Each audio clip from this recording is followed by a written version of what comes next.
काळंबावाडी थेट पाईपलाईन योजनेतील पाणी उपसा करणारा एक पंप अचानक बंद पडल्यानं कळंबा परिसर आणि उपनगरात गेल्या 5 दिवसांपासून पाणी टंचाई निर्माण झाली आहे।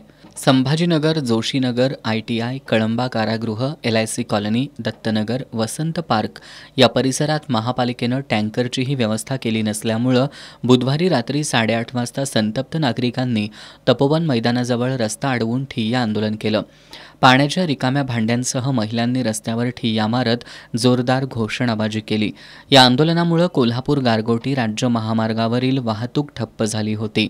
रस्त्याच्या दुतर्फा वाहनांच्या लांबच लांब रांगा लागल्या होत्या। या आंदोलनाची माहिती मिळताच कळंबा फीटर हाऊसचे शाखा अभियंता राजेंद्र गुजरे यांनी आंदोलनस्थळी धाव घेतली। त्यांनी नागरिकांना पाणीपुरवठा सुरळीत करण्याचं आणि तात्पुरत्या स्वरूपात टँकरनं पाणी देण्याचं आश्वासन दिलं। त्यानंतर आंदोलन थांबवण्यात आलं। अनुचित प्रकार टाळण्यासाठी जुना राजवाडा पोलीस ठाण्याचे पोलीस निरीक्षक संजीव कुमार झाडे यांनी मोठा पोलीस बंदोबस्त तैनात केला होता। यावेळी उदय जाधव, तानाजी जाधव, सरिता पोवार, रमेश रेडेकर, चिन्मय सासणे यांच्यासह परिसरातील नागरिकांनी आंदोलनात सहभाग घेतला होता।